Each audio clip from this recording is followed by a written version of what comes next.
on guys, Commander here, and welcome to a new video on a No Man's Sky. Now, just before this video starts, I do just want to say, this audio that you're listening to now is a an overlay recording, and that's basically because when I was recording this video, I basically just updated Windows 10 to the 1903 update, and consequently, when you do that, my audio software decides it's going to die and it goes all over the place. Now, with that having that said, I'm just basically going to commentate over what I did in this video and what I explained briefly. I cut this up completely because there's a lot of stuff that I just had specific commentary over.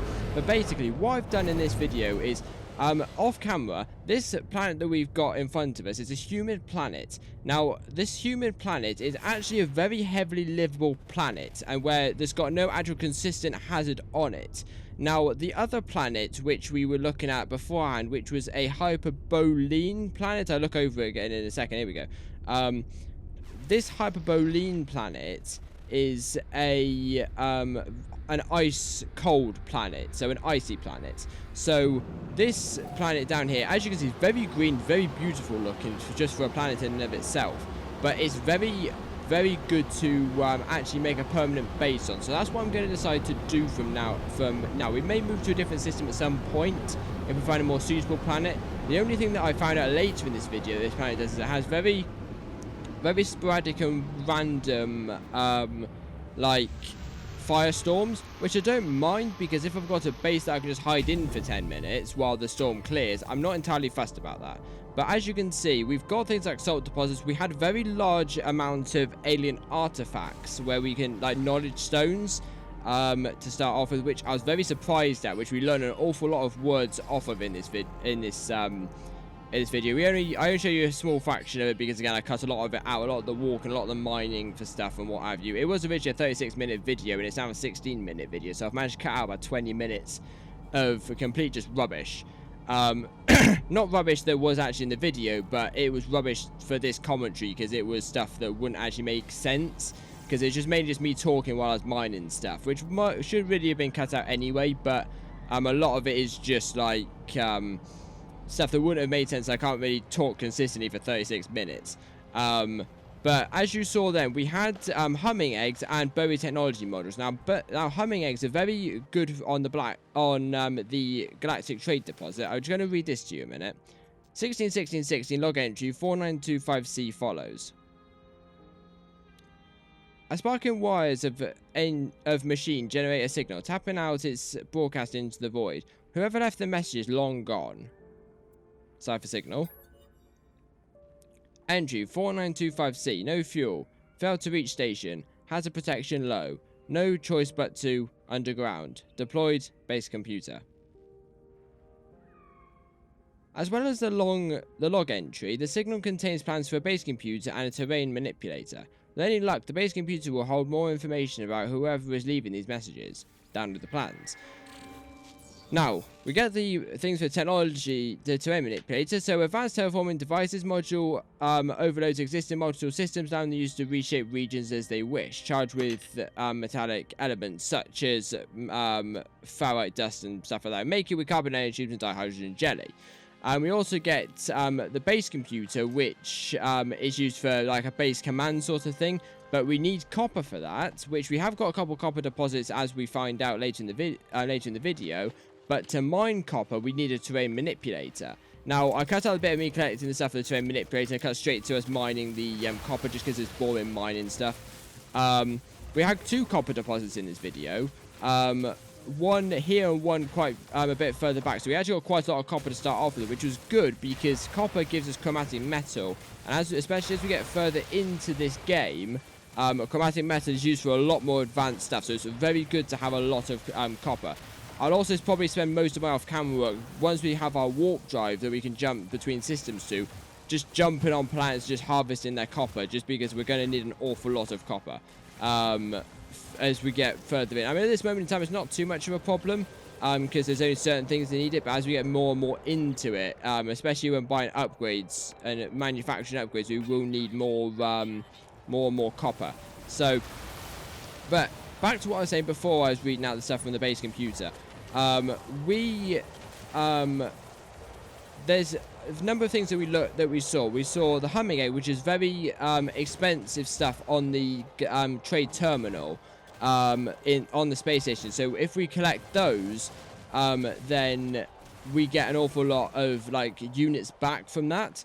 Also, the buried technology modules. Now, buried technology modules have 2 uses in my books. They probably have some more, but I don't really bother with those. But the 2 uses that I see that they have, they've got one use, which is the which they can give you upgrades for your base. So like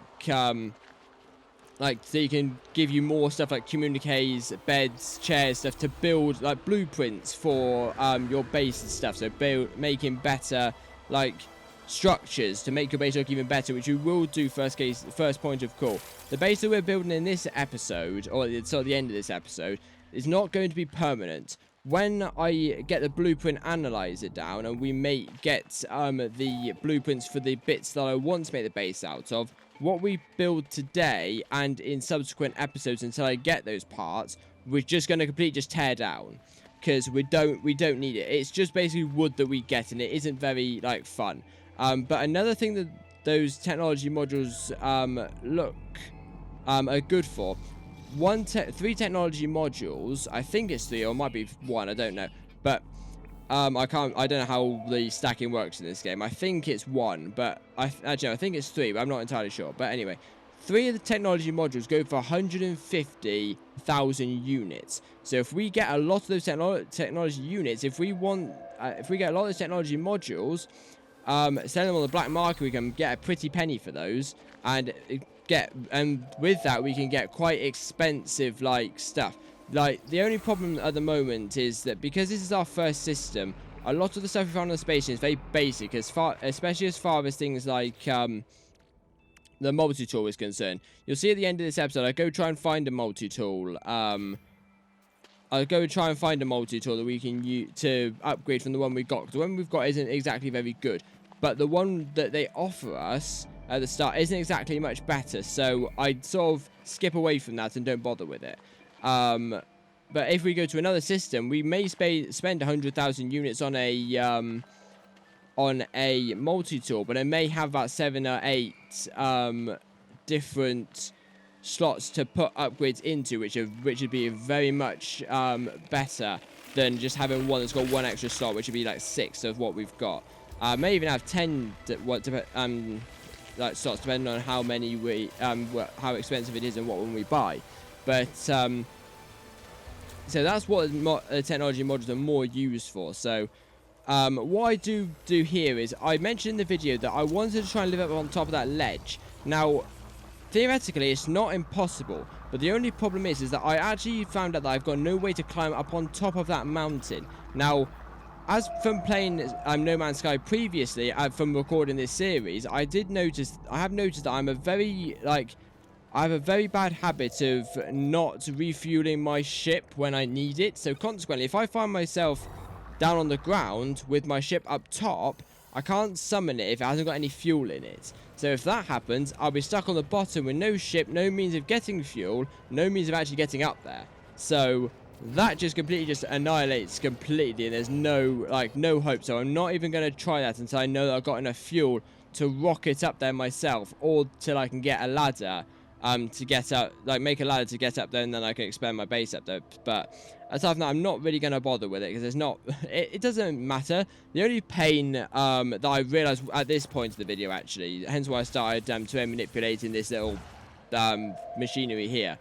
When we start building the base, it's really hard to explain what I mean about how I want the base to look without actually showing you what it looks like. But I said at the start that it's very good. I'm not going to bother reading this. You can read this as you wish. But I noticed, when I land on this planet, I've said it's very good that we had these lots of different knowledge stones, because they're very useful for learning different words for different species, especially for this one being the Korvax. Because we learned the word for traveler in this video, so and because we are a traveler, that would be very useful to learn when we're trying to talk to the Korvax. But the only thing is that when we start building the base and we start expanding it, those things, because you can't get rid of them, they are going to get in the way. Now, as you can see here, I've just learned the blueprints for basic base building materials and structures, which are basically just wooden things. Then it's not ideal, but to start off with, it doesn't particularly matter. But again, all of this will be just completely torn down. Now, as you can see here as well, we do get a weather warning of a super heat, heat storm that comes through, and just basically comes and just kicks our asses. Now, I don't mind that being like that, because it is infrequent, and also if like I said earlier, I don't mind the fact that there's like storms, because the storms are infrequent at the end of the day, and again, they only last for like 5-10 minutes, if that. So because they don't last that long, I can just stay under shelter for like 10 minutes. You know, it doesn't bother me. There's enough to do in the base, you know, to warrant just standing out there for 10 minutes. Even so, like, when I get more upgrades to my suits, I'll actually be able to stay in storms for long periods of time, even over that 10 minutes, without having too much of my thermal protection or heat protection or whatever it may be, my hazard protection, being used up, because it would be that tough. Now, at this moment in time, I will have to stay underneath, because I am that, like, I haven't got very heavy, like, upgraded gear. But as things go on, we will get more and more upgrades, especially when we start collecting nanite clusters, and we will start collecting them more and more frequently as we start doing things like uploading our research and our discoveries and whatnot. So that is something that we will be doing in the future. So yeah, so anyway, this base, like I said earlier, it is going to be torn down relatively straightforward. Now, as you can see here, we got these sentinels. Now, that sentinel that you've just seen there, they're basically the galactic police of this world, of this like universe. So wherever planet we go on, we will more often than not find at least one sentinel.